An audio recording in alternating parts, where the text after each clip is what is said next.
Hello everyone, welcome to the video. Today we are going to be covering a very important topic and a very important data structure in Python that is known as dictionaries.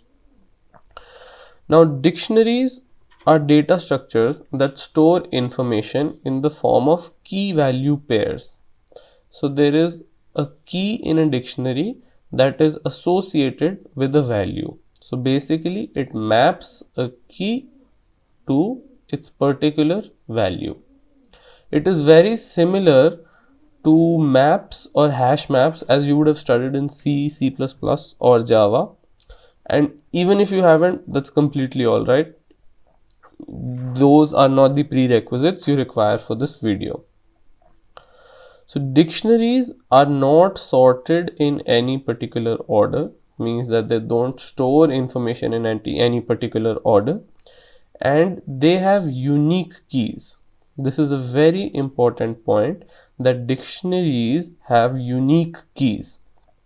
We'll explore that in detail later on. Let us take an example.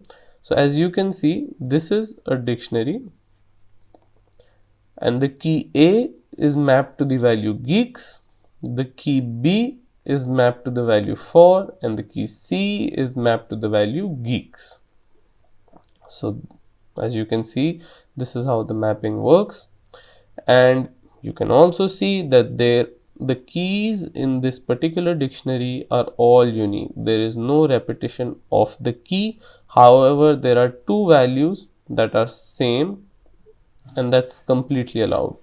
Keys need to be unique, not the values. So now we'll figure out how does dictionary function in Python. So to represent a dictionary, we use curly brackets, or we use the dict function,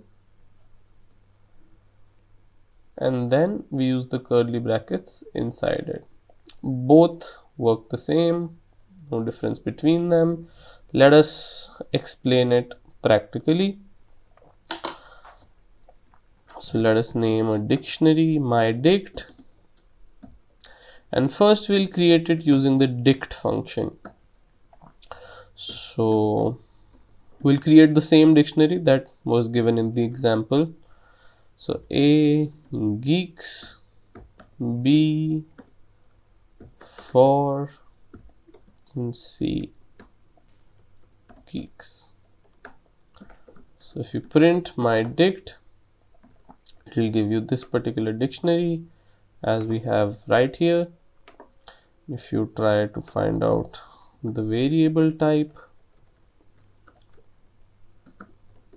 it will tell you that it belongs to the class dict or dictionary. Now we can also create the exactly same dictionary using only curly brackets. Let's just copy this to show you that curly brackets and the dict function, they work exactly the same. If you print myDict, it will give you the exactly same answer as we have right here. Now we'll see a couple of other examples of how dictionaries work, but first let's talk about what all different values keys can take and what all different values the value can take.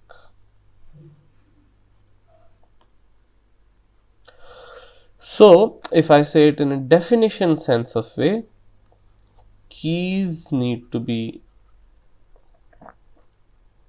immutable objects. What is immutable? Immutable means once defined, cannot be changed. But if we recall, anything that cannot be changed is just another word for unique. And we know, we've discussed before, that keys need to be unique. So if you want to impress someone or you want to write a definition, keys are immutable objects. If you want to explain to someone, keys are unique. What all values can the value take? let's just write it out. Anything. They can be a list,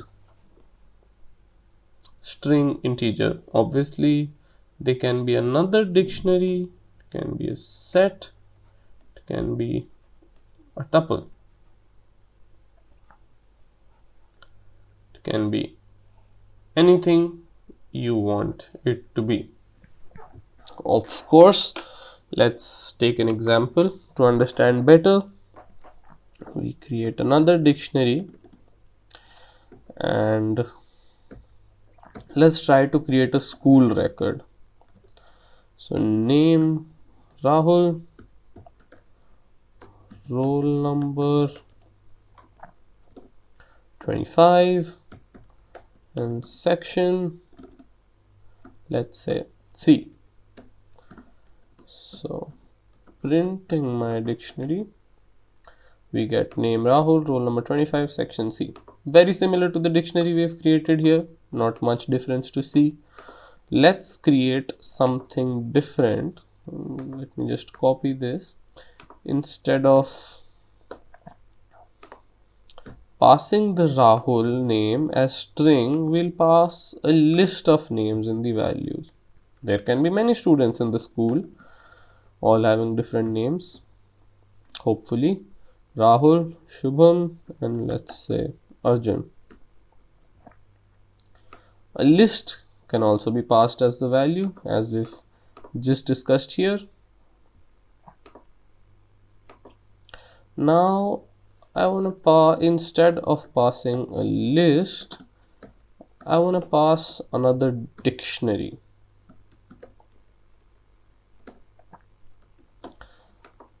So let me just copy this right here, and instead of passing a list of names, let's pass another dictionary. School name,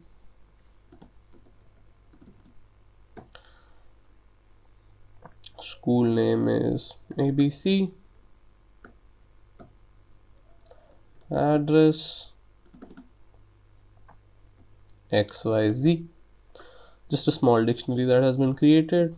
We try to print the dictionary, we get this value.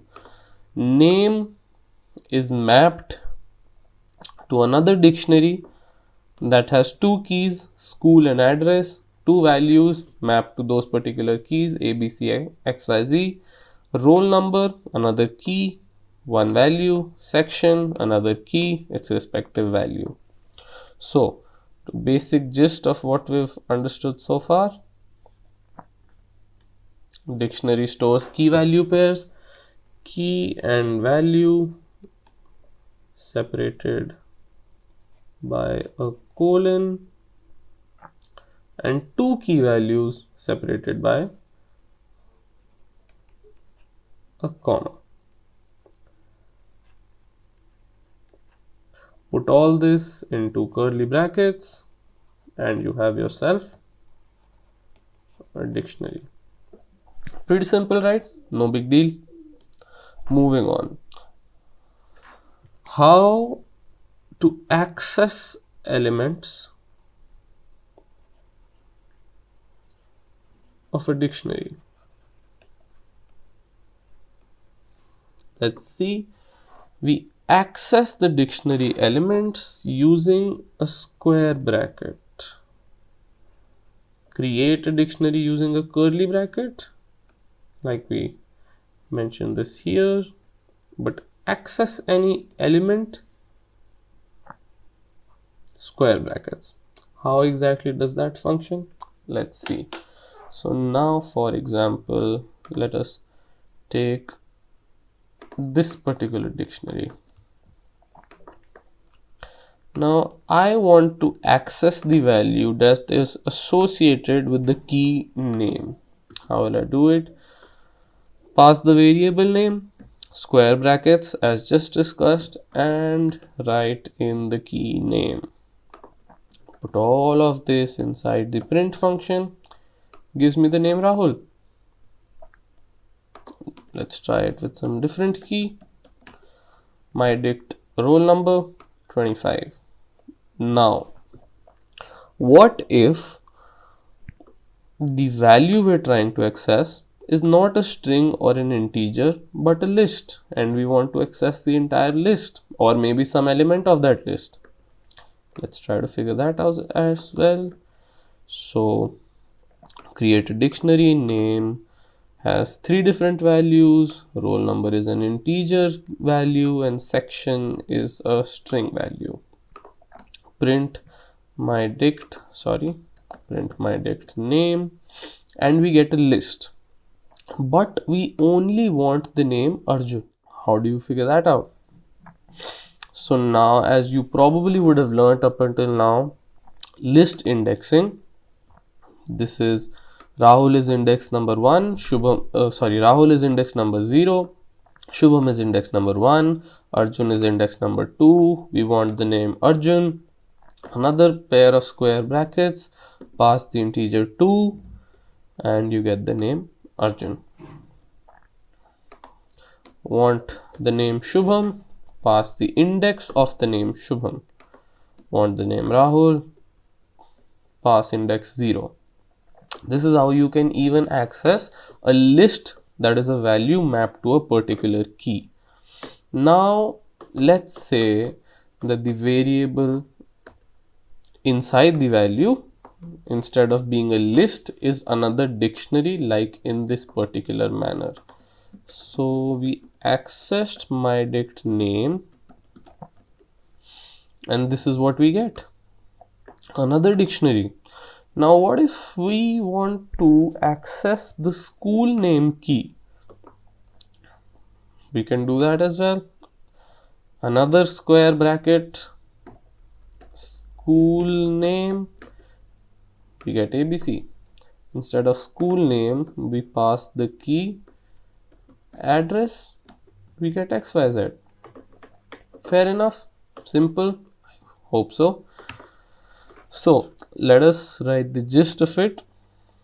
You want to access any element, dictionary name, square bracket, key name. Pretty simple. Now, the last dictionary that we have just seen, that is this dictionary, they have a particular name for it. What is that name called? First, let's figure out what is different in this particular dictionary, that they've given a special name to it.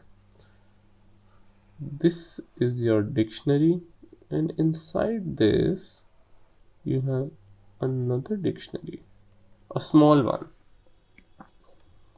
Where is that dictionary? As you can see, this is the original dictionary, the myDict variable, and inside the name key there is another dictionary. So there is a small dictionary inside the bigger dictionary. This particular phenomena is known as nested dictionaries. Okay? And we've just learned how to access keys and values in nested dictionaries. Now for this video, we are only going to be covering this part. There are some functions which are also very important, that is related to dictionaries. So let's just point out whatever is left for the next video. So there are dictionary functions and a little concept that is known as hashing, and how does it work, basically what it is, and then couple of uses of these dictionary functions will be covered in the next video. Thank you for watching.